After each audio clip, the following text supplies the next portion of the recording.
Hello students, welcome to our channel HTS how to study.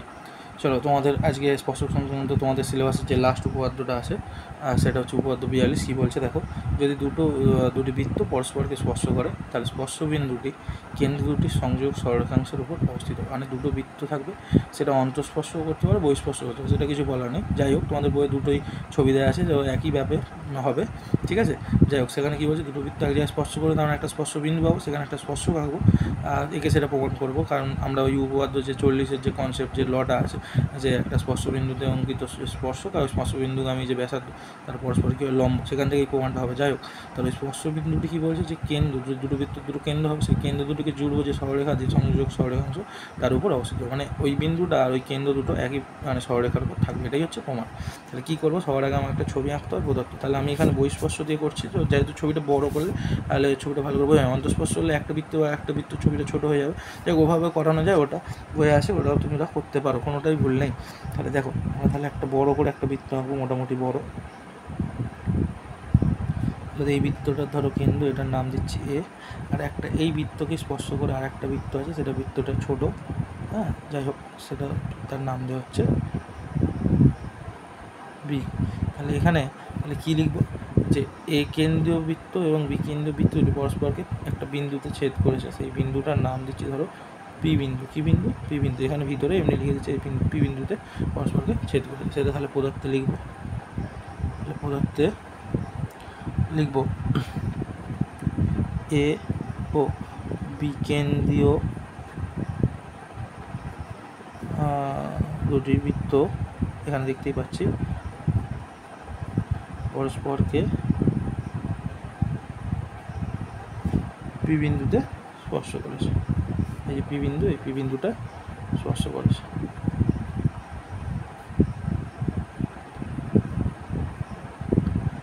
ওকে, তাহলে প্রামাণ্য কী বলেছে, যে এই কেন্দ্রীয় বৃত্তর যে এই যে কেন্দ্র এ, বি কেন্দ্র বৃত্তের কেন্দ্র বি, আর এই যে পি, এই যে স্পর্শ বিন্দু, এরা কী হবে, একই সরলরেখা থাকবে। মানে কি বলতে চাইছে, কেন্দ্র দুটির যে সংযোগ সরলরেখা, বিকে জুড়লে যে সরলরেখা পাবো, তার মাঝখানে কোনো একটা জায়গায় ওই সরলরেখার উপরেই পিটা থাকবে। যাক, সেটাই আমরা প্রামাণ্য বা প্রমাণ করতে হবে, তো লিখে দেবো। তাহলে প্রামাণ্যতে লিখবো কি,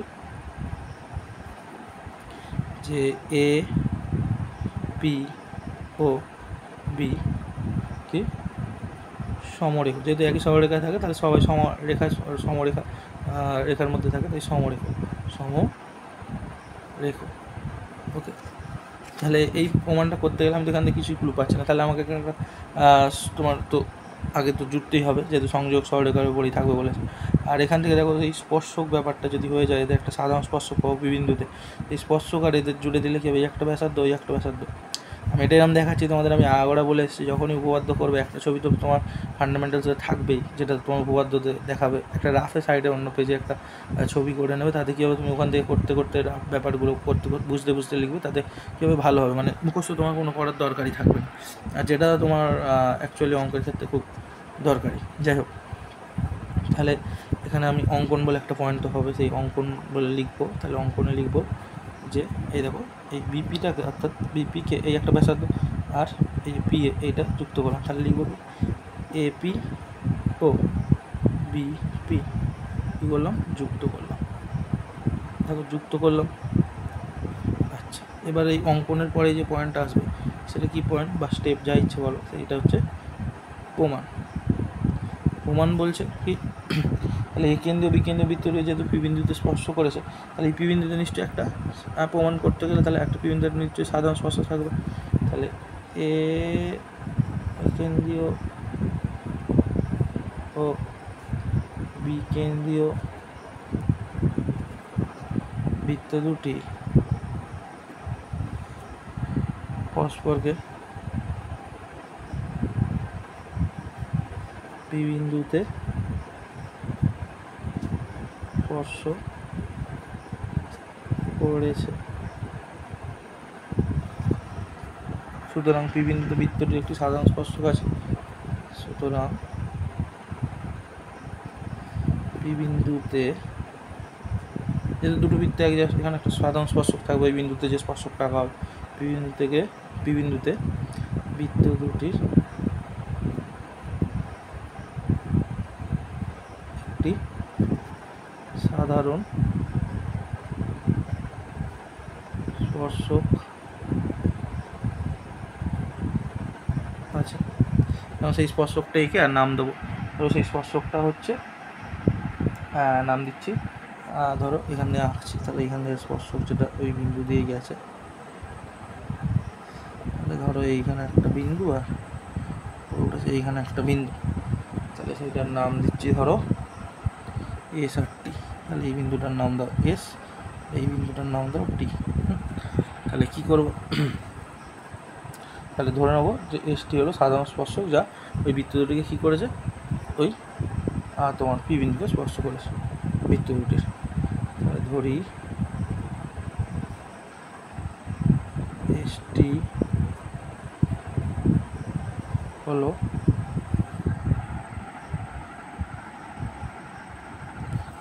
তোমার সাধারণ স্পর্শক, যে দুটো বৃত্তকে পি বিন্দুতে ছেদ করেছে।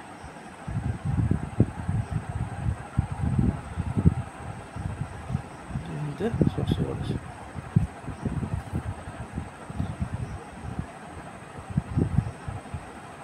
এখন আমি ওই যে 40 উপপাদ্যটাকে কাজে লাগাবো। তাহলে যেহেতু তাহলে কি হচ্ছে, এ কেন্দ্রীয় বৃত্ত এসটি স্পর্শক এবং এপি হচ্ছে, দেখো এই কেন্দ্রীয় যে বৃত্তটা আছে সেখানে কি হচ্ছে এসটি স্পর্শক, আর এপি হচ্ছে স্পর্শবিন্দু ব্যাসার্ধ, মানে বি বিন্দু থেকে এই অবধি যে সরলরেখাটা সেটা হচ্ছে ব্যাসার্ধ। যেহেতু এই কেন্দ্রীয় বৃত্তের এসটি স্পর্শক এবং পি বা এপি, যাই হোক এপি স্পর্শ বিন্দু গামী ব্যাসার্ধ, তো কী লিখতে পারি, এই দুটো লম্ব হয় আমরা জানি, স্পর্শক আর স্পর্শ বিন্দু গামী ব্যাসার্ধ ওই বিন্দুতে যেটা, সেটা কি পরস্পর লম্ব। তাহলে লিখতে পারি এসটি কী হবে,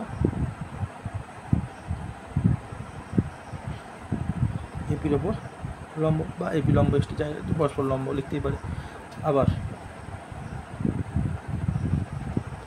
বিকেন্দ্রীয় বৃত্তের এসটি, দেখো এটাও এরও এসটি স্পর্শক পি বিন্দুতে, হ্যাঁ, এবং তোমার বিপি হচ্ছে স্পর্শ বিন্দু ব্যাসার্ধ। তাহলে যেহেতু বিকেন্দ্রীয়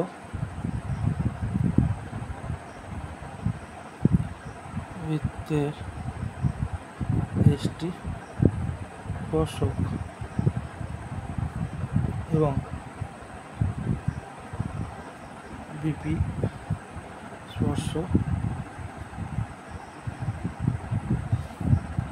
বিন্দু গামী ব্যাসার্ধ, অতএব লিখতে পারি যে এসটি লম্ব বিপি, এটাও কারণ এই স্পর্শক আর ওই বিন্দুতে যে স্পর্শ বিন্দু ব্যাসার্ধ তাহলে পরস্পর লম্ব হয়, উপপাদ্য 40।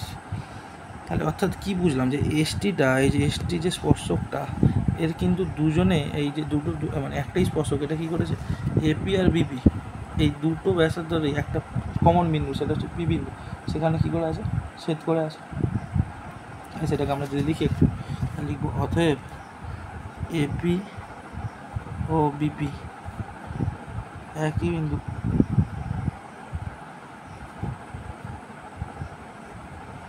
একই বিন্দু পি বিন্দুতে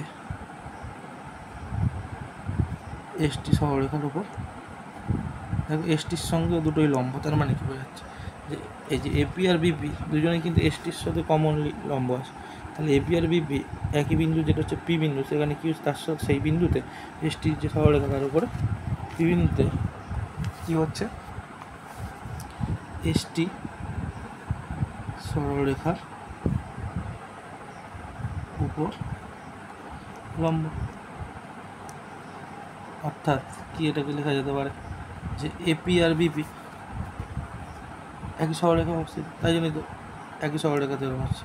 তাহলে এপি ও বিপি একই সরলরেখা অবস্থিত। দেখো ছবিটা একটু ভালো করে তোমার দেখিয়ে দিলে আরও ক্লিয়ার হয়ে যাবে, এক মিনিট। তাহলে কী হচ্ছে ব্যাপারটা, এই যে দেখো এসটি হচ্ছে একটা সরলরেখা, তার এখন আমি বারবার বলছি এটাকে রাফে আলাদা করে একটা ছবি করে দেন, এরকম দাগ হয়ে যাচ্ছে, এই মেন ছবিতে এরকম দাগ হলে হবে না। তাহলে দেখো এসটি সরলরেখার ওপরে দেখো এই পি বিন্দুতে এপিটাও লম্ব, আবার এসটি সরলরেখার ওপর পি বিন্দুতে বিপিটাও লম্ব। তার মানে কি এপি আর বিপি একই সরলরেখায় আছে, কারণ পি বিন্দুটার মাঝে কোথাও একটা আছে, সমান হবে এদিক থেকে এদিক থেকেও, না হলে তো আলাদা জায়গায় চলে যেত। তাহলে একই সরলরেখা আছে, সেটাই লিখছি যে এপি ও বিপি একই সরলরেখায় অবস্থিত, সেটাই লিখলাম। তাহলে এপি বিপি একই সরলরেখা অবস্থিত মানে কি, এটাই বোঝা যাচ্ছে যে পি বিন্দুটা দুজনের মধ্যেই কমন, অর্থাৎ এ পি আর বি এটা কী হবে সমরেখা। অর্থাৎ এ বি ও পি সমরেখা, বা এ যেমনভাবে ইচ্ছা লিখতে পারো আগে পরে সমরেখা, এটাই তো প্রমাণ করতে দিয়েছিল সমরেখা। এই ছিল তোমাদের উপপাদ্য 42। এটাও ভালো উপপাদ্য, করে যাও পরীক্ষার জন্য দরকারি, ঠিক আছে। উপপাদ্য 41টা সবচেয়ে বেশি ইম্পর্টেন্ট এই চ্যাপ্টারে, বাট এইগুলো করে যাও। এই উপপাদ্যটা আশা করি তোমরা বুঝতে পারবে। আমি আর সামারি করছি না, কারণ সামারি করে ভিডিও বড় হয়ে যায়। আমি আস্তে আস্তে বুঝিয়েছি ধীরে ধীরে, পারলে ভিডিওটা বারবার দেখো আর লিখে নাও, লিখে নিয়ে দেখো, বোঝো, ক্লিয়ার হয়ে যাবে, ঠিক আছে। একটু স্পিড বাড়িয়েও দেখতে পারো, কোনো সমস্যা নেই। আর কোনো রকম কিছু যদি প্রবলেম থাকে, সমস্যা হয়, তোমাদের কি আরও কোন কোন উপপাদ্য চাও বা আরও কী কী দরকারি জিনিস, তোমরা আমাকে কমেন্ট করে বলতে পারো। ওকে, আজকের মতো টাটা।